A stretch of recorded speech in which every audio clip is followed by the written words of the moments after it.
안녕하세요, 여러분. 혹시 은퇴라는 단어만 들어도 마음 한구석이 불안해지시나요? 요즘은 100세 시대라서 그 어느 때보다도 노후 대비가 중요한 시점이라고들 하잖아요. 그런데도 막상 내 일처럼 생각하기가 쉽지 않은 게 현실이죠. 직장 다니느라 분주하게 살다 보면 시간이 슝하고 지나가 버려서 어느 순간 나도 이제 은퇴가 코앞이네 하고 깜짝 놀라는 날이 오더라고요. 문제는 그때 가서야 아차 하고 후회해봐야 되돌릴 수 없다는 거예요. 은퇴 후 삶은 인생의 두 번째 막이라고 하지만 그 무대가 성공과 자유로 가득할지 아니면 고립과 외로움으로 얼룩질지는 은퇴 준비에 달려있다고 해도 과언이 아닙니다. 오늘은 노후가 이렇게 무서운 줄 몰랐다라는 충격적인 고백을 남긴 은퇴자들의 이야기를 통해 왜 우리가 일찌감치 노후 준비에 신경 써야 하는지 함께 살펴보려 해요. 사실 은퇴 후의 삶이 어떻게 펼쳐질지는 미리 100% 예측하기 어렵지만 남의 사례를 듣다 보면 나에게 적용해야 할 교훈이나 대비책이 보이기도 하잖아요. 지금부터 소개할 세 가지 사례는 실제 은퇴자들이 맞닥뜨린 현실을 살짝 각색한 것이지만 어쩌면 바로 나와 별반 다를 바 없는 상황일 수도 있습니다. 1. 너무 늦게 시작한 노후 준비 언제든 다시 일해야 할 것 같은 불안감. 첫 번째 사례는 회사원으로 35년 정도 직장 생활을 하신 김동철 가명 씨 이야기예요. 김동철 씨는 50대 중반에 대기업을 퇴직했는데 어느 정도는 큰 회사에서 일했으니 퇴직금도 있고 국민연금도 받을 수 있으리라 여겼다고 해요. 문제는 오래 몸담은 회사에서 희망퇴직이 시행되는 바람에 예상치 못하게 일찍 회사를 나오게 되었다는 겁니다. 퇴직하고 잠깐 쉬는 동안에는 이제 좀 쉬어볼 때도 됐지라며 여유를 즐겼지만 막상 몇 달 지나고 보니 통장 잔고가 빠르게 줄어드는 거예요.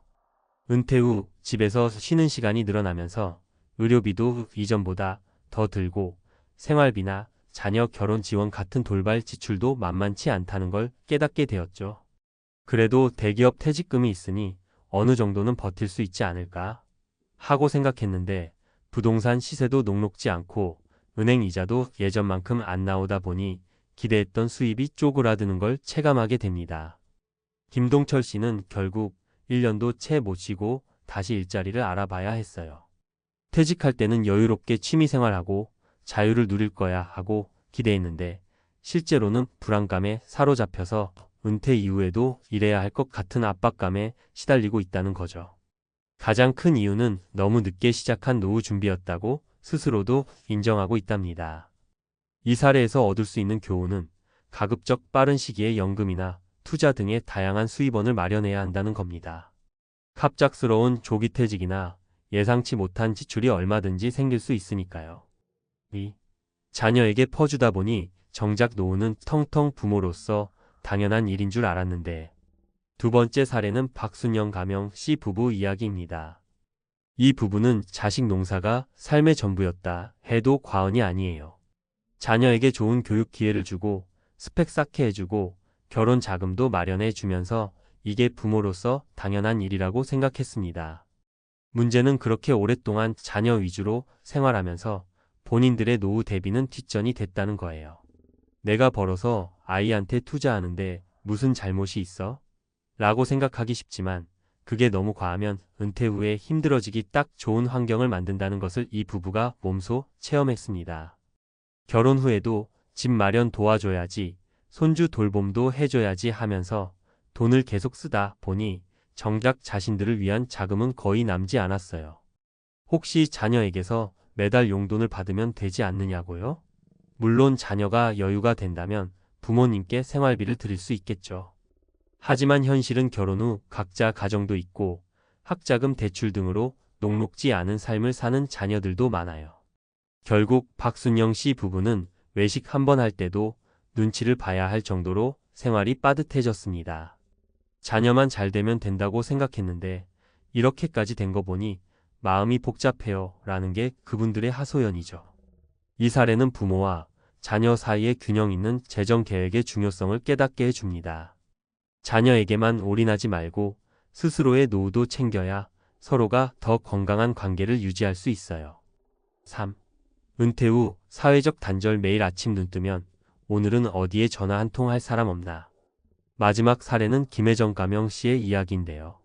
이분은 나름대로 재테크도 열심히 하고 퇴직금도 잘 굴려서 경제적인 부분은 어느 정도 준비가 된 상태였어요. 그런데 뜻밖의 복병이 찾아왔습니다. 바로 사회적 단절감이었죠. 현역 시절에는 회사 사람들과 모임도 자주 하고 주말이면 회식이나 골프 약속이 잦았어요. 그런데 막상 퇴직하고 나니 그게 전부 일을 같이 하던 동료들과의 관계였다는 걸 깨닫게 된 겁니다. 월급이 끊기고 나서부터는 모임에 초대도 덜 받고 시간은 많은데 막상 같이 밥 한 끼 할 사람 찾기가 힘들어지는 거죠. 이렇다 보니 점점 사람 만나기가 귀찮고 자존감까지 떨어지게 되었어요. 김혜정 씨 말로는 경제적인 풍요보다 더 큰 문제는 혼자가 된다는 느낌이었어요. 시간이 정말 많이 남는데 그걸 어떻게 채워야 할지 막막하더라고요라고 하더군요. 아무리 재정적으로 안정이 되어 있어도 인간관계나 사회적 활동이 부족하면 우울감이 찾아오기 쉽습니다. 결국 건강에도 나쁜 영향을 미치고요. 그래서 요즘에는 재테크뿐 아니라 은퇴 후 취미활동이나 봉사 혹은 같은 은퇴자를 위한 커뮤니티 참여 등이 중요해지고 있습니다. 나이 들수록 내 삶에 의미를 부여할 수 있는 네트워크가 있어야 된다는 거죠. 마무리하며 은퇴는 누구에게나 찾아오는 두 번째 인생 무대. 오늘 소개해드린 세 가지 사례 모두 은퇴를 앞둔 분들이라면 내가 저렇게 될 수도 있겠다라는 생각이 들 법한 아주 흔하면서도 무서운 상황들입니다. 준비 없는 은퇴가 얼마나 현실적이고도 가슴 아픈 결과를 가져올 수 있는지 이 정도면 나는 괜찮겠지라고 안일하게 생각하기 쉬운 점들을 되짚어 봤어요. 그렇다고 해서 막연히 두려워하고만 있을 필요는 없어요. 중요한 건 미리 준비하고 정보를 모으고 여러 가지 상황에 대응할 수 있는 플랜 B와 C까지 생각해 두는 겁니다. 젊을 때부터 국민연금이나 개인연금을 꼬박꼬박 부어서 받는 이자 이상의 수익을 기대해 볼 수도 있고 퇴직 후에 고려할 수 있는 다양한 소득 활동 파트타임, 프리랜서, 컨설팅 등에 대해 알아보는 것도 좋아요. 또한 자녀와의 재정 분담에 대해 미리 대화를 나누고 은퇴 후에도 사람들과 활발히 교류할 수 있는 취미나 사회활동을 시작해 보는 것도 큰 도움이 됩니다. 노후가 이렇게 무서운 줄 몰랐다라는 말을 나중에 하게 되더라도 이미 늦은 시점이 아니라면 얼마든지 지금부터 시작하면 돼요. 은퇴를 미리 준비할수록 선택지가 많아지고 노후의 삶도 한결 안정되고 여유로워질 수 있답니다. 결국 내 인생의 마지막을 어떻게 보내고 싶은가는 스스로 결정하는 문제이니까요. 오랫동안 열심히 일해온 여러분, 그리고 앞으로도 일할 예비 은퇴자, 여러분 모두 지금 당장은 바쁜 와중이겠지만 틈틈이 노후 플랜을 고민해 보시길 추천드립니다. 나중에 하면 되지라고 미루다 보면 돌이키기 힘든 시점이 다가오기 마련이니까요. 은퇴란 달콤한 휴식이 될 수도 끝없는 고통이 될 수도 있습니다. 결국 우리의 준비와 마음가짐에 달려 있다는 걸 오늘의 사례들을 통해 다시 한번 되새기면 좋겠습니다. 앞서 전해드린 은퇴자들의 현실적인 사례를 접하면서 많은 분들이 나도 저렇게 될까 봐 무섭다라는 생각을 하셨을 텐데요. 사실 은퇴 준비라는 게 막연하게만 느껴질 뿐 어디서부터 어떻게 시작해야 할지 잘 모르겠다는 분들이 굉장히 많으시더라고요. 그래서 오늘은 전문가 칼럼 형식을 빌려 좀 더 구체적인 은퇴 대비 전략과 노후 자금 마련 방법을 함께 이야기해 보려고 합니다. 가능하면 구어체 형태로 쉽게 풀어서 말씀드릴 테니 차분히 따라와 주시면 감사하겠습니다. 1. 은퇴 자금을 얼마나 모아야 할까요? 가장 흔한 질문이죠. 도대체 얼마를 모아야 평생 걱정 없이 살 수 있나요? 라는 문의는 사실 전 세계적으로도 명확한 정답을 찾기 어려운 부분이에요. 왜냐하면 사람마다 원하는 라이프 스타일, 지출 패턴이 천차만별이니까요. 다만 일반적으로 통용되는 방식이 있는데 예를 들어 현역 시절 월 지출의 70%, 80% 수준을 노후 지출액으로 잡는 방법이에요. 현역 때 한 달에 300만 원 정도를 쓰셨다면 은퇴 후에도 최소 21만 240만 원은 필요하다는 계산이 나오겠죠. 여기에다 의료비나 예기치 못한 지출 혹은 여행이나 취미생활 등의 추가 비용을 얹으면 실제 필요 금액은 좀 더 늘어납니다. 또 요즘은 100세 시대라고 하잖아요. 은퇴 후에도 3040년을 더 살아야 한다고 보면 매달 쓰는 금액에 따라 최소 수억 단위의 자금이 필요하다는 결론이 나옵니다. 한 푼도 수입이 없다고 가정하면 정말로 큰 돈이죠. 그래서 요즘에는 퇴직 후에도 조금이라도 고정 수입을 만드는 게 중요하다고 말씀을 많이 드려요. 이 국민연금, 개인연금, 연금 플랜 어떻게 짜면 좋을까요? 연금 이야기가 나오면 대부분 국민연금, 그리고 개인연금, 연금저축, IRP 등을 떠올리시죠. 결론부터 말씀드리면 연금은 여러 개를 준비하시는 게 좋습니다. 왜냐하면 한 가지 연금만으로는 생활비 전체를 충당하기 어려운 경우가 많거든요. 국민연금 같은 경우는 오래 가입할수록 많이 납부할수록 연금액이 늘어납니다. 예를 들어 20대부터 꾸준히 가입하신 분과 40대 초반에 뒤늦게 가입하신 분은 수령액이 상당히 차이 날 수밖에 없어요.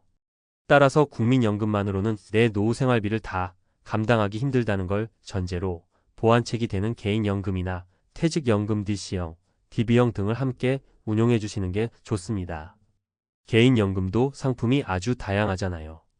보험사, 증권사, 은행 등에서 판매하는 연금저축보험, 연금저축펀드, IRP 개인형 퇴직연금 등 기회가 많습니다. 단, 어느 상품이든 장점이 있으면 단점도 있기 마련이니 내 성향과 목표 수익률, 그리고 나중에 연금을 수령할 때 받게 될 세제 혜택 등을 꼼꼼히 따져보셔야 해요. 3. 은퇴 후에도 일이 필요한 이유. 아니, 은퇴했는데 무슨 일을 또 해? 하고 생각하실 수도 있는데 요즘은 정년퇴직 완전 은퇴라고 보기 어려운 시대입니다. 앞서 예시로 들었던 분들처럼 예상치 못한 건강 문제나 가족 문제로 인해 지출이 늘어나면 은퇴 준비가 잘 된 분들도 금세 불안해질 수 있어요. 또 내가 일 잘하던 분야에서 조금만 더 활동하면 노후에 낭비되는 자원 없이 수익을 만들 수 있겠다 싶으신 분도 많죠. 프리랜서로 전향한다든지 컨설턴트 혹은 강의 등으로 경력을 살린다든지 소규모 창업을 해본다든지 하는 방법들이 있습니다. 꼭 큰 돈을 벌지 않더라도 매달 일정 수익이 들어온다는 사실만으로도 심리적 안정을 찾으시는 경우가 많아요. 뿐만 아니라 일이라는 게 단순히 돈만을 위한 게 아니라 사회적 연결을 유지해주는 통로 역할도 해줍니다. 은퇴 후 왕성하게 활동하는 분들은 대부분 인간관계가 지속되고 새로운 기회를 발견할 확률도 높아지거든요. 4. 건강관리, 돈보다 우선해야 할 수도.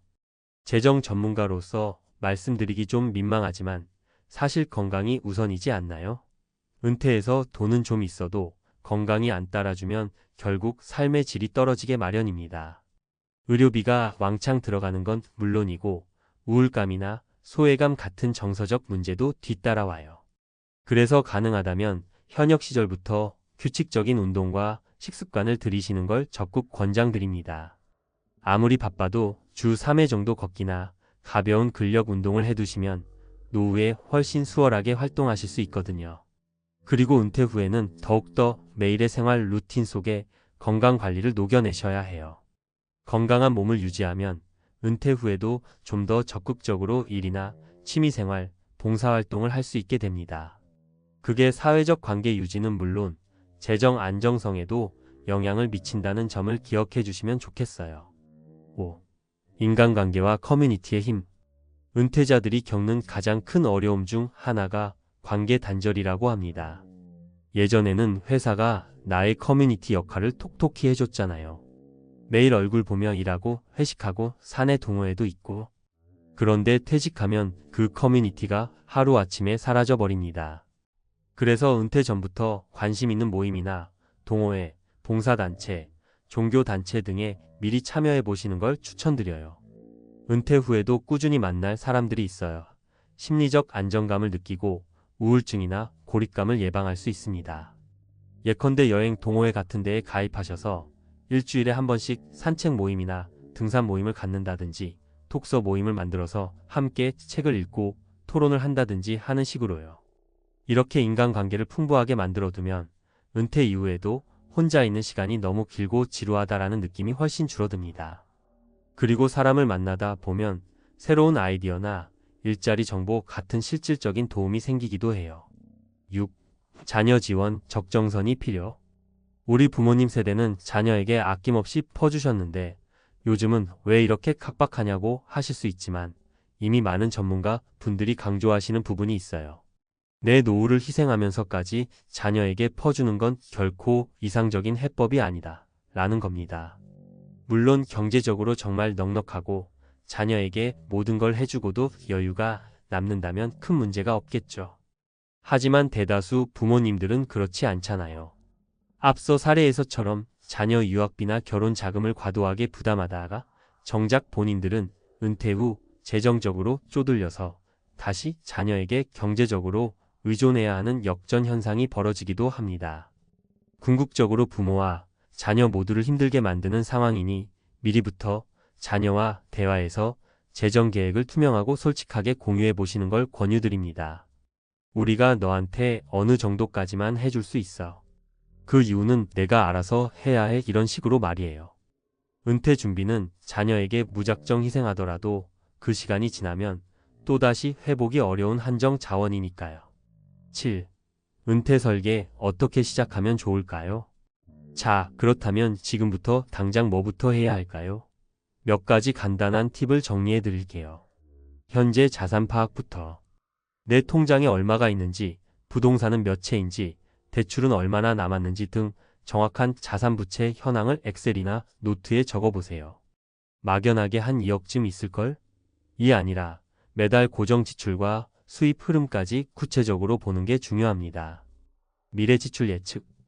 은퇴 후 매달 필요한 생활비 고정비 변동비를 가정해 보시고 결혼 자금 지원, 교육비, 의료비 같은 대규모 지출도 예상해 봅시다. 물론 정확한 수치는 아니더라도 대략적인 그림이라도 그려야 계획이 가능합니다. 연금 투자 점검. 국민연금 예상 연금액을 미리 확인하시고 개인연금이나 퇴직연금으로 얼마나 더 채울 수 있는지 살펴보세요. 부족분이 많다면 지금부터라도 추가 납입이나 투자를 고민하셔야 합니다. 추가 수익원 모색. 내가 과연 은퇴 후에 어떤 일을 할 수 있을까? 라고 고민해 보는 거죠. 이전 직장 경력을 살린 컨설팅이 될 수도 있고 소규모 공방 운영이나 농촌 체험, 온라인 강의 등 다양합니다. 나이가 들어도 적은 시간 투자로 소득을 창출할 수 있는 아이템을 찾아보세요. 인간관계와 건강 챙기기.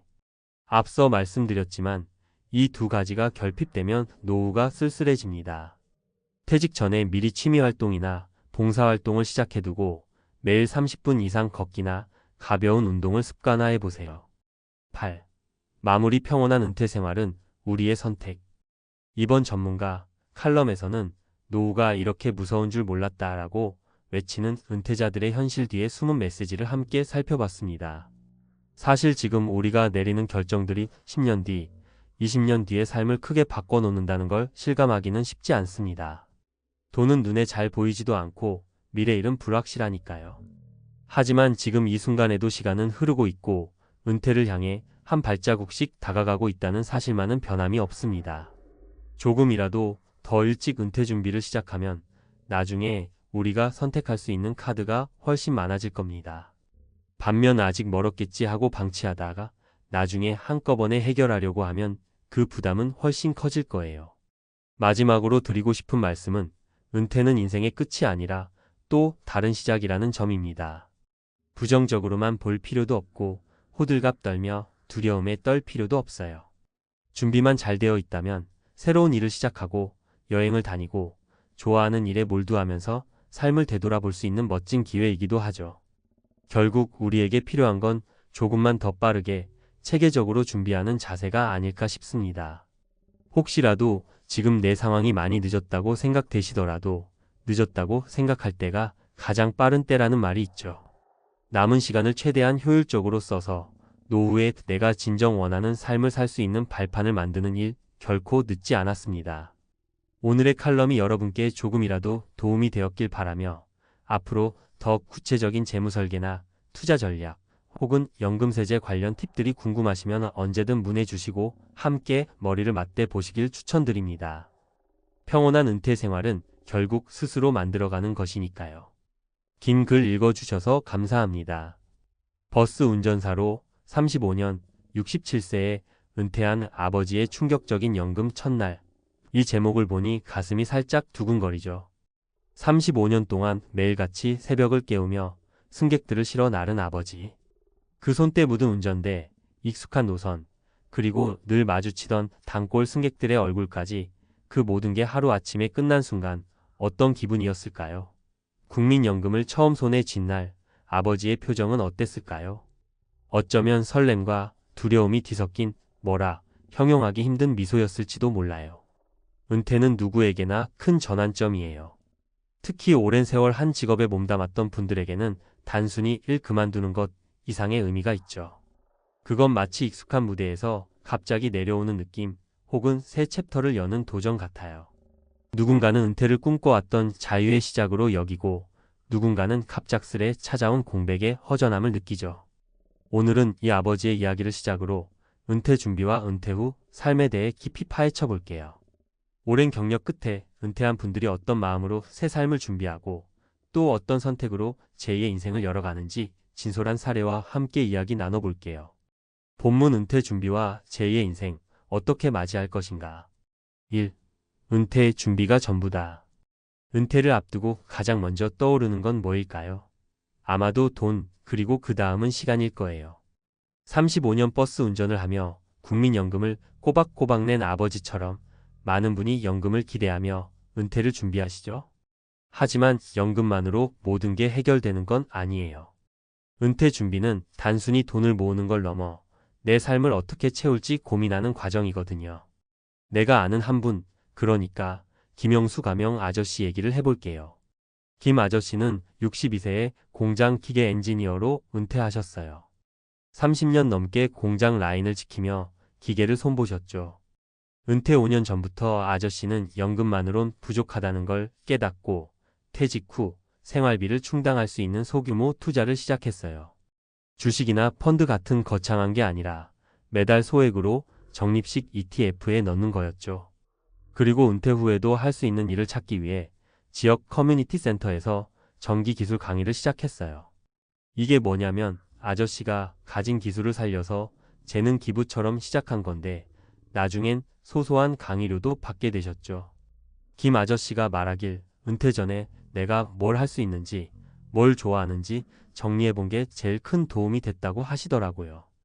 은퇴 준비의 핵심은 돈도 돈이지만 나를 아는 것이에요. 내가 뭘 잘하고, 뭘 좋아하고, 뭘 새로 배우고 싶은지 그걸 미리 정리해두면 은퇴 후에도 허둥대지 않고 내 페이스대로 삶을 꾸릴 수 있죠. 2. 은퇴 후 삶, 공백을 채우는 법. 은퇴 첫날 아버지가 연금을 받고 충격받은 이유는 뭘까요? 어쩌면 그건 돈의 많고 적음이 아니라 갑자기 찾아온 빈 시간 때문일지도 몰라요. 35년 동안 매일같이 5시에 일어나 버스를 몰던 루틴이 사라지면 그 공백이 생각보다 무겁게 느껴질 수 있거든요. 그래서 은퇴 후 삶에서 중요한 건 그 공백을 어떻게 채우느냐예요. 여기서 두 번째 사례, 박미정 가명 아주머니 얘기를 해볼게요.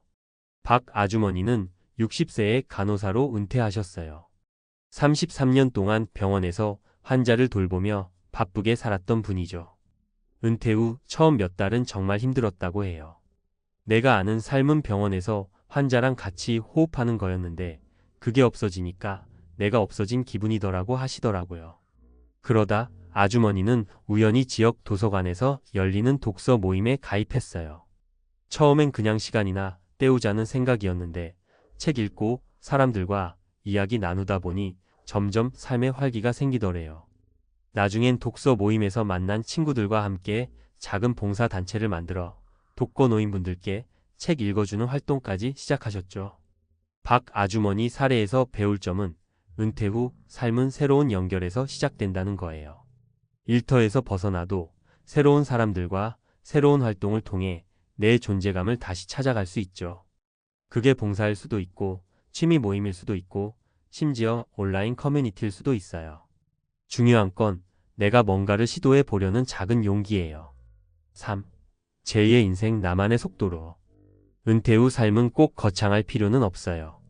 누군가는 세계 여행을 꿈꾸고 누군가는 마당에서 텃밭 가꾸는 걸로 행복을 느끼죠. 중요한 건 나만의 속도로 나만의 삶을 만드는 거예요. 67세 아버지가 연금을 받고 표정이 바뀐 것도 어쩌면 그분만의 새로운 꿈이 시작된 순간일지도 몰라요. 마지막으로 최병철 가명 할아버지 얘기를 해볼게요. 최 할아버지는 70세의 요리사로 은퇴하셨어요. 40년 동안 식당 주방에서 칼을 잡던 분이죠. 은퇴 후엔 아예 요리를 취미로 바꾸셨어요. 프로 요리사가 아니라 가족과 이웃을 위한 요리사로요. 할아버지는 매주 일요일마다 동네 경로당에 가서 어르신들께 간단한 밥상을 차리세요. 처음엔 그냥 된장국에 반찬 몇 개였는데 입소문 나면서 동네 주민들까지 모여들기 시작했대요. 할아버지가 말씀하시길 내가 만든 음식 먹고 사람들이 웃으면 그게 내 연금보다 더 큰 보람이야 라고 하시더라고요. 최 할아버지 이야기는 은퇴 후에도 내가 가진 재능으로 세상과 연결될 수 있다는 걸 보여줘요. 요리 기술, 경험, 심지어 사람들과의 대화 스킬까지. 우리가 오랜 세월 쌓아온 것들은 은퇴로 끝나는 게 아니라 새로운 방식으로 빛날 수 있죠. 4. 은퇴를 앞둔 이들에게. 지금 이 글을 읽는 당신이 은퇴를 앞두고 있다면, 혹은 이미 은퇴한 삶을 살아가고 있다면 한 가지 기억해줬으면 좋겠어요. 은퇴는 끝이 아니라 시작이에요. 35년 버스 운전사로, 30년 공장 엔지니어로, 33년 간호사로, 40년 요리사로 살아온 시간들은 당신의 자산이에요. 그 자산을 어떻게 새롭게 활용할지, 그건 전적으로 당신 손에 달렸죠. 은퇴 준비는 돈, 시간, 그리고 마음의 준비가 어우러져야 해요. 김영수 아저씨처럼 미리 재정을 점검하고, 박미정 아주머니처럼 새로운 연결을 시도하고, 최병철 할아버지처럼 내 재능을 나누는 거. 이 모든 게 당신의 은퇴 후 삶을 더 풍요롭게 만들어줄 거예요. 마무리 아버지의 표정, 그리고 우리 모두의 이야기. 다시 돌아와서 67세 아버지의 그 충격적인 연금 첫날을 떠올려 봐요. 그 표정 뒤엔 어떤 이야기가 있었을까요? 어쩌면 아버지는 그날 35년 운전대에서 내려와 새롭게 펼쳐질 인생을 상상했을지도 몰라요. 텃밭을 가꾸든, 손주와 더 많은 시간을 보내든, 아니면 오랜만에 아내와 여행을 떠나든 그건 아버지만의 새로운 챕터예요. 은퇴는 누구에게나 오는 순간이고 그 순간을 어떻게 맞이하느냐에 따라 삶의 색깔이 달라져요. 김 아저씨, 박 아주머니, 최 할아버지의 이야기가 보여주듯 은퇴 후 삶은 공백이 아니라 가능성으로 가득 차 있어요. 당신의 이야기는 어떤 모습일까요? 그 첫 페이지를 열어볼 준비 되셨나요? 은퇴 후 삶은 마치 새 노트의 첫 페이지를 여는 것과 같아요. 67세 버스 운전사 아버지가 연금을 받고 표정이 바뀐 그 순간, 그 뒤엔 어떤 이야기가 펼쳐졌을까요? 아마도 그분은 처음엔 익숙지 않은 자유에 당황했을지도 몰라요. 매일 아침 5시 알람 없이 눈을 뜨는 날들, 승객들의 목소리 대신 고요한 집 안의 소리. 하지만 그 공백은 곧 새로운 색깔로 채워질 기회이기도 하죠. 지난 이야기에서 김영수 아저씨, 박미정 아주머니, 최병철 할아버지의 사례를 통해 은퇴 준비와 새 삶의 가능성을 봤다면 이번엔 그 이야기를 더 깊이 파고들며 은퇴 후 삶의 디테일과 마주할 준비를 해볼게요. 구어체로 편하게 또 공감 가득 담아서 이야기 이어갈게요. 5. 은퇴 후의 일상, 작은 변화에서 시작하기. 은퇴 첫날, 아버지가 연금을 받고 충격받은 표정 뒤엔 아마 이런 생각도 있었을 거예요. 이제 뭘 하지? 35년 동안 버스 운전이라는 루틴이 삶의 중심이었던 분에게 갑작스러운 자유는 낯설기만 하죠. 근데 사실 은퇴 후 삶은 거창한 계획부터 시작할 필요는 없어요. 오히려 작은 변화, 작은 일상에서부터 새 리듬을 찾아가는 게 더 자연스럽죠. 여기서 세 사례 하나 소개할게요. 이수진 가명 아주머니, 61세의 유치원 교사로 은퇴하신 분이에요. 30년 넘게 아이들 웃음소리와 함께 살았던 아주머니는 은퇴 후 처음엔 집에만 있기가 답답했대요. 애들 재우고 책 읽어주고 그런 게 내 일상이었는데 갑자기 그게 없으니 내가 텅 빈 것 같더라고 하시더라고요. 그러다 아주머니가 찾은 건 아침 산책이었어요. 동네 공원에서 매일 30분씩 걷기 시작한 거죠. 처음엔 그냥 몸이나 풀자는 생각이었는데 산책하면서 만난 동네 어르신들과 수다 떨고 새소리 듣고 계절 바뀌는 걸 느끼다 보니 점점 마음이 채워지더래요. 나중엔 그 산책 모임에서 알게 된 친구들과 함께 작은 플로깅 쓰레기 줍기 조깅 활동까지 시작했어요. 이수진 아주머니 이야기가 주는 메시지는 단순하지만 강력해요. 은퇴 후 삶은 거대한 목표가 아니라 작은 습관 하나로도 시작할 수 있다는 거. 아침에 커피 한 잔 더 여유롭게 마시기, 동네 한 바퀴 돌기, 혹은 창가에 화분 하나 키우기. 이런 소소한 것들이 쌓여서 결국엔 내 일상을 새롭게 만들어주죠. 아버지도 아마 연금 받은 첫날 그런 작은 변화를 하나씩 찾아갔을 거예요. 예를 들어 늘 바빠서 못했던 동네 골목 탐방이나 아내와 함께 저녁 메뉴 고르는 시간 같은 거요. 6. 돈 그리고 마음의 안정. 은퇴 얘기를 할 때 돈 얘기를 빼놓을 순 없죠. 국민연금을 처음 받은 아버지의 표정이 어땠을지 다시 생각해보면 그 뒤엔 아마 돈에 대한 고민도 있었을 거예요. 이걸로 생활이 될까? 모자라면 어쩌지? 연금은 든든한 기반이지만 은퇴 후 삶을 풍요롭게 하려면 돈과 마음의 안정을 함께 챙겨야 해요. 이번엔 정민호 가명 아저씨 사례를 들어볼게요. 정 아저씨는 64세의 택배기사로 은퇴하셨어요. 25년 동안 새벽부터 밤까지 물건 나르며 살았던 분이죠. 정 아저씨는 은퇴 10년 전부터 생활비를 줄이는 연습을 시작했대요. 예를 들어 외식 줄이고 집밥 늘리기, 필요 없는 구독 서비스 정리하기 같은 거요. 그리고 은퇴 후엔 본인이 좋아하는 일을 저비용으로 즐기는 법을 찾았어요. 아저씨 취미가 낚시였는데 비싼 낚시터 대신 동네 저수지에서 시간을 보내는 거죠. 거기서 만난 낚시 동호회 사람들과 정보도 나누고 가끔 같이 밥도 해 먹으면서 돈 안 들이고도 행복을 찾으셨대요. 정 아저씨가 자주 하던 말이 있어요. 돈이 많다고 행복한 게 아니야. 내가 뭘 좋아하는지 알면 적은 돈으로도 충분히 즐길 수 있어. 이 말 진짜 와닿지 않나요? 은퇴 후 돈 걱정을 줄이려면 미리 생활 패턴을 점검하고 내가 진짜 원하는 게 뭔지 알아가는 게 중요해요. 연금이 많든 적든 그걸로 내 삶을 어떻게 꾸릴지 계획하는 게 핵심이죠. 아버지도 연금 통장 확인한 날 이런저런 계산을 해보며 새 삶을 그려봤을 거예요. 아마도 이제 좀 여유롭게 살아볼까? 하는 마음이었을지도. 7. 가족 그리고 새로운 관계. 은퇴 후 삶에서 또 하나 중요한 건 가족과의 관계예요. 35년 동안 버스 몰느라 바빴던 아버지에게 은퇴는 가족과 보내는 시간을 되찾는 기회일 수도 있죠.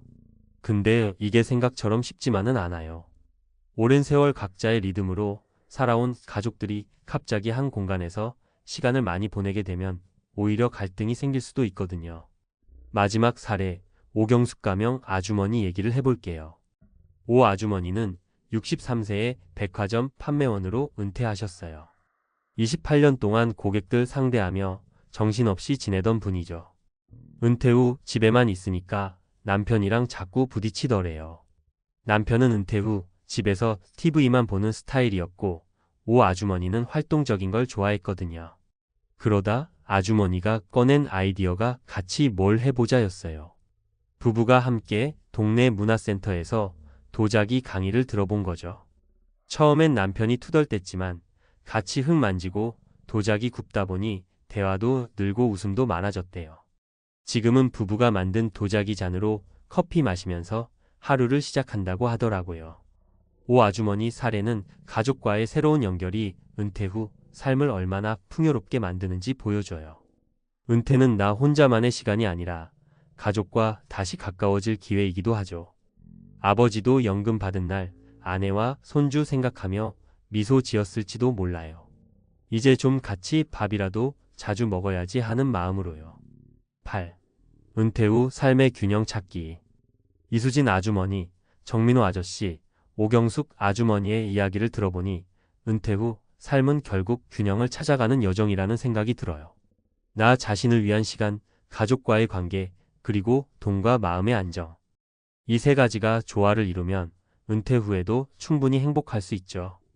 67세 아버지가 연금 받은 첫날의 충격은 어쩌면 이런 균형을 찾아가는 첫걸음이었을 거예요. 버스 운전이라는 익숙한 삶을 내려놓고 이제 뭘 채워갈지 고민하는 순간. 그 고민은 우리 모두에게도 익숙한 거예요.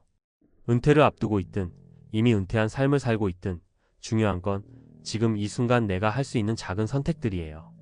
동네 산책을 시작하든 낚시터에서 친구를 사귀든 가족과 도자기를 만들든 그 모든 게 새 챕터를 쓰는 시작점이죠. 마무리 당신의 연금 첫날은 어떤 모습일까? 35년 운전대 잡았던 아버지의 이야기는 사실 우리 모두의 이야기와 닿아 있어요. 은퇴 후 삶은 누구에게나 낯설고 그래서 더 기대되는 순간들이죠. 이수진 아주머니가 산책으로 찾은 활기, 정민호 아저씨가 낚시로 발견한 여유, 오경숙 아주머니가 도자기로 맺은 부부의 새 대화. 이 모든 사례가 말해주는 건 은퇴는 끝이 아니라 새 가능성의 시작이라는 거예요. 당신의 연금 첫날은 어떤 모습일까요? 그날 당신은 어떤 표정을 지을 건가요? 아버지처럼 충격과 설렘을 동시에 느끼며 새로운 하루를 열어볼 준비 되셨나요? 그 첫걸음 지금부터 같이 준비해 볼까요? 내 평생 피땀 흘려 모은 돈이 한 달 만에 휴지 조각이 됐어. 은퇴를 앞두고 노후 자금을 불려보겠다는 꿈에 부풀어 투자를 시작했지만 믿었던 투자 상품이 한순간에 무너지면서 60대 노부부의 희망도 함께 무너져 내렸습니다. 어떻게 이런 일이 일어났을까요? 1. 묻지마 투자의 덫 위험성 높은 파생상품 투자의 위험. 사례 1 박씨 65세는 은퇴 후 안정적인 수입을 얻기 위해 지인의 권유로 ELS 주가 연계증권에 투자했습니다. ELS는 주가가 일정 범위 내에서 움직이면 높은 수익을 얻을 수 있지만 주가가 급락하면 원금 손실이 발생할 수 있는 고위험 상품입니다. 박 씨는 ELS의 위험성을 제대로 이해하지 못한 채 투자했고 결국 주가 폭락으로 큰 손실을 입었습니다. 사례 2 김씨 63세는 은행 직원의 추천으로 DLS 파생결합 증권에 투자했습니다. DLS는 금리, 환율, 원자재 등 다양한 기초 자산의 가격 변동에 따라 수익이 결정되는 상품으로 ELS보다 더 복잡하고 위험성이 높습니다. 김 씨는 DLS의 구조를 제대로 이해하지 못했고 예상치 못한 기초 자산 가격 폭락으로 투자금을 모두 잃었습니다. 2. 대박의 환상 검증되지 않은 투자 정보의 함정. 사례 3이씨 67세는 인터넷 투자 카페에서 급등 예정 주식 정보라는 글을 보고 해당 주식에 투자했습니다. 하지만 해당 정보는 근거 없는 소문에 불과했고 주가는 급락했습니다. 이 씨는 투자 정보의 신뢰성을 확인하지 않고 투자했다가 큰 손실을 입었습니다. 3. 몰빵 투자의 위험 분산 투자의 중요성. 위의 사례들은 모두 투자의 기본 원칙인 분산 투자를 지키지 않아 발생한 손실입니다. 분산 투자는 여러 종류의 자산에 투자하여 위험을 분산시키는 방법으로 한 종목의 가격이 급락하더라도 다른 종목에서 수익을 얻어 손실을 만회할 수 있습니다. 은퇴 자금 투자, 이것만은 꼭 기억하세요. 묻지마 투자는 절대 금물. 투자하기 전에 상품의 구조와 위험성을 충분히 이해해야 합니다. 특히 파생상품처럼 복잡하고 위험성이 높은 상품은 더욱 신중하게 접근해야 합니다. 검증되지 않은 투자 정보에 현혹되지 마세요. 인터넷, 지인 등을 통해 얻은 투자 정보는 반드시 신뢰할 수 있는 출처인지 확인해야 합니다. 몰빵 투자는 피하세요. 여러 종류의 자산에 분산 투자하여 위험을 줄여야 합니다. 은퇴 전문가 김 과장이 알려주는 은퇴 자금 이렇게 지켜라. 안녕하세요, 여러분. 은퇴 설계 전문가 김 과장입니다. 앞서 안타까운 사례들을 통해 잘 알지 못한 투자의 위험성을 살펴봤는데요. 이번에는 은퇴 자금을 안전하게 지키고 불릴 수 있는 현실적인 방법들을 알려드리겠습니다. 1. 은퇴 설계 30대부터 시작하라. 아직 젊으니까 괜찮아. 이런 생각으로 은퇴 준비를 미루고 계신가요? 하지만 은퇴 설계는 빠르면 빠를수록 좋습니다. 30대부터 시작하면 복리 효과를 극대화할 수 있고 투자 기간이 길어져 위험을 분산시킬 수 있습니다. 30대에 100만원씩 20년 투자 vs 50대에 200만원씩 10년 투자 어떤 것이 더 유리할까요? 놀랍게도 30대에 시작한 투자가 훨씬 더 많은 자금을 모을 수 있습니다. 이것이 바로 복리의 마법입니다. 2. 노후 자금 연금으로 안전하게. 연금은 수익률이 낮아서 별로야. 이렇게 생각하시는 분들도 계실 겁니다. 하지만 연금은 안정적인 노후 생활을 위한 필수 요소입니다. 특히 세액 공제 혜택이 있는 연금저축펀드, 개인형 퇴직연금 IRP 등은 절세 효과까지 누릴 수 있습니다. 연금은 50대부터 가입해도 늦지 않아. 물론 늦게 시작하는 것보다 빠르게 시작하는 것이 좋지만 50대에도 연금 가입을 통해 노후 자금을 마련할 수 있습니다. 다만 납입 기간이 짧아질수록 월 납입액을 늘려야 한다는 점을 기억해야 합니다. 3. 분산 투자 잊지 마세요. 앞서 사례에서 봤듯이 한 종목에 몰빵 투자하는 것은 매우 위험합니다. 주식, 펀드, 채권, 부동산 등 다양한 자산에 분산 투자하여 위험을 줄이는 것이 중요합니다. 분산 투자는 어려워. 혼자서 분산 투자를 하기 어렵다면 전문가의 도움을 받는 것도 좋은 방법입니다. 투자 자문 서비스를 이용하거나 자산 배분 펀드에 투자하는 것도 고려해 볼 수 있습니다. 4. 투자 공부하고 시작하세요. 묻지마 투자는 절대 금물입니다. 투자하기 전에 상품의 특징, 수수료, 위험 등을 충분히 이해해야 합니다. 금융 교육 프로그램에 참여하거나 투자 관련 서적을 읽는 등 꾸준히 공부하는 자세가 필요합니다. 투자 공부는 어디서 해야 할까? 금융감독원 금융교육센터, 한국예탁결제원 증권박물관 등 다양한 기관에서 무료 금융교육 프로그램을 제공하고 있습니다. 인터넷 강의, 유튜브 채널 등을 통해서도 투자 정보를 얻을 수 있습니다. 단독 60대 노부부 한 달 만에 노후 자금 날렸다. 은퇴 앞둔 당신 안전한가? 안녕하십니까? 경제부 기자 김철수입니다. 오늘은 많은 분들이 걱정하고 계실 은퇴 후 자산 관리에 대한 이야기를 해보려 합니다. 최근 저희 취재팀은 안타까운 사연을 접했습니다. 평생 모은 노후 자금을 잘못된 투자로 한 달 만에 모두 잃은 60대 노부부의 이야기입니다. 은퇴 후 꿈꿔왔던 여행, 이젠 그림의 떡이 됐어요. 지난달 저는 60대 중반의 박씨 부부를 만났습니다. 평생 성실하게 살아오신 두 분은 은퇴 후 여유로운 삶을 꿈꾸며 알뜰살뜰 노후 자금을 모았습니다. 하지만 그 꿈은 한순간에 물거품이 됐습니다. 지인의 권유로 투자한 파생상품이 폭락하면서 평생 모은 돈을 모두 잃었기 때문입니다. 박씨 부부의 사례는 결코 남의 일이 아닙니다. 저금리 시대에 은퇴 자금을 불리려는 욕심은 누구나 가질 수 있습니다. 하지만 잘 알지 못하는 투자 상품에 뛰어들었다가는 돌이킬 수 없는 손실을 입을 수 있습니다. 특히 은퇴를 앞둔 분들은 더욱 신중해야 합니다. 은퇴 자금 왜 위험에 빠지는가? 저는 이번 취재를 통해 은퇴 자금이 위험에 빠지는 몇 가지 이유를 확인했습니다. 첫째, 묻지마 투자의 유혹입니다. 주변에서 이 상품은 무조건 오른다는 말을 듣고 덜컥 투자하는 경우가 많습니다. 하지만 세상에 무조건 오르는 상품은 없습니다. 특히 파생상품처럼 복잡하고 위험성이 높은 상품은 더욱 신중해야 합니다. 둘째, 검증되지 않은 투자 정보입니다. 인터넷, 지인 등을 통해 얻은 투자 정보는 반드시 신뢰할 수 있는 출처인지 확인해야 합니다. 카더라, 통신에 휘둘려 투자했다가는 큰 손실을 입을 수 있습니다. 셋째, 몰빵 투자의 위험입니다. 한 종목에 모든 자금을 투자하는 것은 매우 위험합니다. 아무리 좋은 상품이라도 예상치 못한 상황이 발생할 수 있습니다. 분산 투자를 통해 위험을 줄이는 것이 중요합니다. 은퇴 자금 어떻게 지켜야 할까? 그렇다면 은퇴 자금을 안전하게 지키고 불리는 방법은 무엇일까요? 전문가들은 다음과 같이 조언합니다. 30대부터 은퇴 설계를 시작하라. 복리 효과를 극대화하고 투자 기간을 늘려 위험을 분산시킬 수 있습니다. 연금을 활용하라. 안정적인 노후 생활을 위한 필수 요소입니다. 세액 공제 혜택이 있는 연금저축펀드, 개인형 퇴직연금 IRP 등을 활용하면 절세 효과까지 누릴 수 있습니다. 분산 투자하라. 주식, 펀드, 채권, 부동산 등 다양한 자산에 분산 투자하여 위험을 줄여야 합니다. 투자 공부를 하라. 투자하기 전에 상품의 특징, 수수료, 위험 등을 충분히 이해해야 합니다. 금융 교육 프로그램에 참여하거나 투자 관련 서적을 읽는 등 꾸준히 공부하는 자세가 필요합니다. 탐사보도 은퇴자들의 눈물. 묻지마 투자의 덫에 빠지다. 안녕하십니까 시청자 여러분. 저는 KNN 탐사보도팀 기자 박진우입니다. 오늘은 은퇴를 앞두고 노후 자금을 잃고 절망에 빠진 사람들의 이야기를 전해드리려 합니다.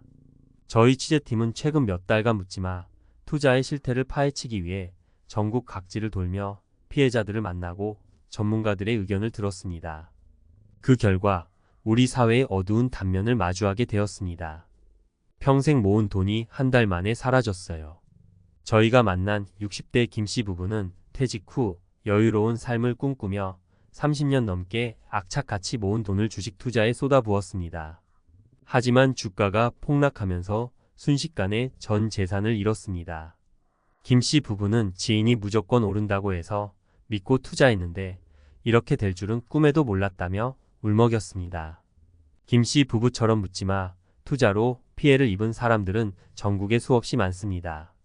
저희 취재팀이 입수한 자료에 따르면 지난 1년간 금융감독원에 접수된 유사투자 자문피해 신고 건수는 무려 1만 건이 넘습니다. 피해 금액은 수천억 원에 달할 것으로 추정됩니다. 묻지마 투자 왜 위험한가? 묻지마 투자는 말 그대로 아무런 정보나 분석 없이 투자하는 것을 말합니다. 주로 지인의 권유, 인터넷 카페의 추천 등을 맹신하여 투자하는 경우가 많습니다. 이러한 투자는 대부분 고위험 상품에 집중되어 있으며 투자자들은 상품의 위험성을 제대로 인지하지 못한 채 투자에 뛰어듭니다. 특히 최근에는 SNS, 유튜브 등을 통해 검증되지 않은 투자 정보가 무분별하게 퍼지고 있습니다. 이러한 정보들은 대부분 대박을 약속하며 투자자들을 현혹하지만 실상은 쪽박으로 이어지는 경우가 많습니다. 은퇴 자금을 지키는 현명한 투자 방법은? 그렇다면 은퇴 자금을 안전하게 지키고 불리는 현명한 투자 방법은 무엇일까요? 전문가들은 다음과 같이 조언합니다. 묻지마 투자는 절대 금물. 투자하기 전에 상품의 구조와 위험성을 충분히 이해해야 합니다. 특히 파생상품처럼 복잡하고 위험성이 높은 상품은 더욱 신중하게 접근해야 합니다. 검증되지 않은 투자 정보에 현혹되지 마세요. 인터넷, 지인 등을 통해 얻은 투자 정보는 반드시 신뢰할 수 있는 출처인지 확인해야 합니다. 몰빵 투자는 피하세요. 여러 종류의 자산에 분산 투자하여 위험을 줄여야 합니다. 은퇴 설계, 뇌과학과 행동 경제학의 답이 있다. 안녕하세요, 여러분. 오늘은 좀 색다른 이야기를 해볼까 합니다. 은퇴 설계, 막연하고 어렵게 느껴지시죠? 하지만 뇌과학과 행동 경제학의 관점에서 보면 좀 더 쉽고 재미있게 접근할 수 있습니다. 1. 뇌는 왜 지금 당장의 즐거움을 원할까? 우리 뇌는 지금 당장의 즐거움을 추구하도록 설계되어 있습니다. 맛있는 음식을 먹거나 쇼핑을 하거나 여행을 가는 등 즉각적인 보상을 주는 행동에 더 강하게 반응하는 것이죠. 이는 우리 조상들이 생존을 위해 먹을 것을 찾고 위험을 피하는 데 집중했던 것과 관련이 있습니다. 하지만 이러한 뇌의 특성은 장기적인 관점에서 은퇴 설계를 어렵게 만듭니다. 당장의 즐거움을 위해 소비하고 저축을 미루는 경향이 있기 때문이죠. 그렇다면 어떻게 해야 할까요? 2. 미래의 나를 위한 선물을 준비하세요. 뇌 과학자들은 미래의 나를 위한 선물을 준비하는 것이 효과적이라고 말합니다. 예를 들어 5년 후에 나에게 여행을 선물한다고 생각하고 여행 자금을 모으는 것이죠. 이렇게 하면 뇌는 미래의 보상을 기대하며 현재의 소비를 줄이는 데 도움을 줍니다. 또한 행동 경제학에서는 넛지너지라는 개념을 활용합니다. 넛지는 강제적인 방법이 아니라 부드러운 개입을 통해 사람들의 행동을 유도하는 것을 말합니다. 예를 들어 퇴직연금 가입을 자동으로 설정해두는 것이 넛지의 한 예입니다. 3. 손실 회피 심리를 이용하세요. 우리 뇌는 이득보다 손실에 더 민감하게 반응합니다. 10만 원을 얻었을 때보다 10만 원을 잃었을 때 더 큰 심리적 고통을 느끼는 것이죠. 이러한 손실 회피 심리를 이용하면 은퇴 설계에 도움을 받을 수 있습니다. 예를 들어 매달 10만 원씩 저축하지 않으면 10년 후에 200만 원을 손해본다는 식으로 생각하면 저축에 대한 동기부여가 더 강해질 수 있습니다. 추천 도서 3권. 넛지 리처드 탈러, 캐스 선스타인 행동 경제학의 고전으로 넛지의 개념과 활용 방법을 자세히 설명합니다. 생각에 관한 생각. 데니얼 카너먼, 노벨 경제학상 수상자인 데니얼 카너먼의 저서로 인간의 비합리적인 의사 결정 과정을 뇌 과학과 심리학의 관점에서 분석합니다. 습관의 힘. 찰스 두이그 습관 형성의 메커니즘을 뇌 과학적으로 설명하고 좋은 습관을 만들고 나쁜 습관을 고치는 방법을 제시합니다. 마무리하며 은퇴 설계는 단순히 돈을 모으는 것이 아니라 행복한 노후를 위한 삶의 설계입니다. 뇌과학과 행동 경제학의 원리를 이해하고 활용하면 더욱 현명하고 효과적인 은퇴 설계를 할 수 있습니다. 오늘부터 작은 실천을 시작해 보세요. 미래의 행복은 오늘의 선택에 달려 있습니다. 자녀들이 힘들어하면 그냥 두고 볼 수가 없습니다. 연금으로 받는 게 좋습니다. 살면서 가장 마음 아픈 순간이 언제냐고 묻는다면 아마 많은 부모들이 이렇게 대답할 겁니다. 자식이 힘들어하는데 아무것도 해줄 수 없을 때요. 자녀가 경제적으로 힘든 상황에 처했을 때 도와주고 싶지 않은 부모가 어디 있겠습니까? 젊었을 땐 당연하다고 여겼던 월급 생활이 끊기고 퇴직 후 연금 외에는 뚜렷한 수입이 없는 은퇴자 입장에선 그 마음은 더욱 복잡합니다. 가진 걸 털어 도와주자니 내 노후가 불안하고 모른 척하자니 자식 얼굴을 볼 수가 없습니다. 그 사이에서 마음고생만 깊어지죠. 그래서 저는 말합니다. 연금으로 받는 게 좋습니다. 목돈을 쥐고 있으면 당장 도와줄 수 있는 여유는 생기지만 그 돈이 사라지면 남는 건 후회와 불안뿐입니다. 반면 연금은 매달 꾸준히 들어오는 작은 안전망입니다. 그 흐름만 잘 지켜도 자녀를 도울 여유, 내 삶을 지킬 여유가 생깁니다. 실제로 이런 경우를 주변에서 종종 봅니다. 첫 번째 사례는 62세의 김정자 가명 어르신 이야기입니다. 정년퇴직 후 퇴직금 2억 원을 일시금으로 수령한 뒤 자녀 셋의 결혼 자금과 보증금, 대출 상환 등으로 절반 넘게 쓰게 됐다고 합니다. 그땐 도와주는 게 맞다고 생각했어요. 아이들이 버는 것도 빠듯했으니까. 하지만 몇 년이 지나면서 정작 본인은 생활비가 부족해졌고 그때서야 국민연금을 연기 없이 수령하기 시작했죠. 연금이 들어오기 시작하고 나서야 이제야 내 삶이 조금 안정됐다는 말을 하셨습니다. 두 번째는 65세의 이병철 가명 씨의 경우입니다. 그는 퇴직 후 공무원 연금을 매달 230만 원 정도 받습니다. 자녀가 직장을 잃고 어려움에 빠졌을 때도 목돈을 꺼내 쓰는 대신 매달 50만 원 정도 생활비를 보태주며 지속적으로 돕고 있습니다. 목돈으로 한 번에 도와줬다면 지금은 나도 힘들었을 거예요. 연금이 있으니 가능한 일이죠. 연금은 단순한 노후 소득이 아닙니다. 가족의 위기를 버텨내는 힘이 될 수 있습니다. 세 번째는 오히려 반면교사입니다. 퇴직 후 3억 원가량의 퇴직금을 일시금으로 수령했던 60대 후반의 송모 씨는 자녀의 사업 실패로 인해 1억 원 가까운 돈을 지원했습니다. 안타깝게도 사업은 회복되지 않았고 본인은 결국 70세가 넘어 기초연금 외에는 아무 수입이 없는 상태가 되었습니다. 지금은 근로활동을 다시 시도하지만 건강도 예전 같지 않아 70만 원이 넘는 월세와 생활비를 감당하기 어려운 상황입니다. 그는 이렇게 말했습니다. 연금으로 받을 걸 그랬으면 지금처럼 자식한테도 나한테도 미안하진 않았을 텐데. 이런 이야기들을 접하면서 우리는 분명하게 하나를 배울 수 있습니다. 노후의 자산은 지키는 것이 먼저라는 것, 그리고 흐름이 있어야 한다는 사실입니다. 퇴직할 때 받을 수 있는 퇴직연금은 보통 세 가지 방식이 있습니다. 일시금 수령, 연금 수령, 일시금과 연금 혼합 수령. 많은 사람들이 목돈에 대한 환상 때문에 일시금 수령을 택합니다. 운용하면 더 불릴 수 있다. 급하게 쓸 일이 생기면 필요하다는 이유에서죠. 하지만 문제는 대부분의 경우 운용이 아니라 소진이 되고 만다는 것입니다. 특히 자녀 지원, 예상치 못한 질병, 집 수리 등으로 순식간에 줄어드는 게 현실입니다. 반면 매달 들어오는 연금은 내 삶의 리듬을 만들어줍니다.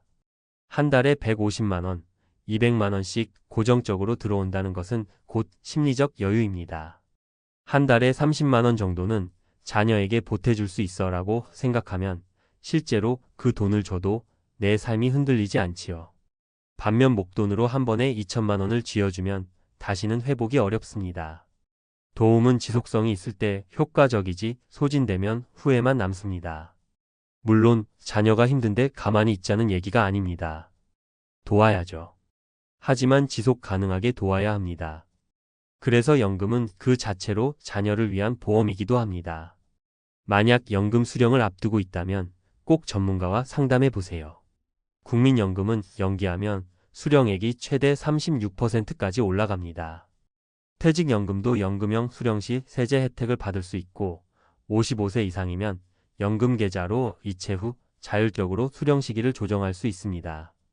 특히 공무원 연금, 사학연금 등 고정성이 높은 연금을 보유한 분들은 목돈에 대한 유혹을 버리고 안정적인 흐름을 선택하는 것이 훨씬 현명합니다.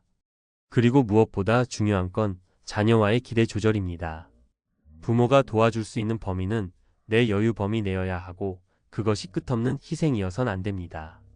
연금으로 조금씩 도와주되 자녀도 스스로 설 수 있게 만드는 것이 진짜 돕는 일입니다. 지금 연금 수령을 앞둔 당신, 만약 혹시 애들 도와주려면 목돈이 필요하지 않을까? 라는 생각이 들었다면 한 번 더 생각해 보세요.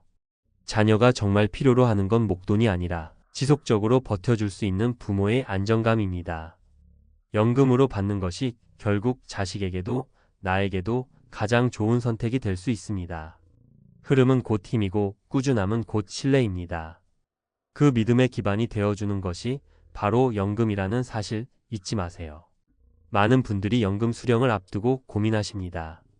이걸 연금으로 매달 받을까? 아니면 일시금으로 한 번에 받을까? 겉으로 보기엔 단순한 선택처럼 보이지만 이건 단순한 돈 문제가 아닙니다. 노후 생존 전략의 방향을 결정하는 일이기 때문이죠. 1. 왜 연금으로 받는 게 유리할까? 먼저 현실적인 수치부터 살펴보죠. 2025년 기준으로 국민연금을 60세부터 수령할 수 있지만 연기 수령을 선택하면 최대 만 70세까지 미룰 수 있습니다. 이렇게 수령 시점을 늦추면 1년에 7.2%, 최대 36%까지 수령액이 증가하죠. 예를 들어 매달 100만원 수령 예정인 분이 만 65세까지 연기하면 월 수령액이 약 136만원 수준으로 올라갑니다. 이건 단순히 늦게 받는 게 아니라 평생 더 많이 받는 구조를 만드는 겁니다. 게다가 연금은 세후 수익률이 높습니다. 연금형 수령 시에는 연금소득세 3.35%만 부과되지만 일시금 수령 후 다른 금융상품에 투자할 경우엔 과세 부담이 커지고 손실 리스크까지 함께 따라오죠. 즉, 연금은 절세와 안정성 측면에서 매우 강력한 수단입니다. 2. 목돈이면 자식 도와주기 좋다. 정말 그럴까요? 많은 은퇴자들이 일시금을 선택하는 이유 중 하나가 자녀 지원입니다. 결혼자금, 전세 보증금, 학자금. 그런데 여기엔 심리적 함정이 숨어 있습니다. 한 번쯤 목돈은 다시 돌아오지 않습니다. 그리고 이상하게도 부모가 가진 목돈은 가용 자산으로 여겨지는 순간부터 타인의 계획에 포함되기 시작하죠. 반면 연금은 매달 고정된 금액만 나옵니다.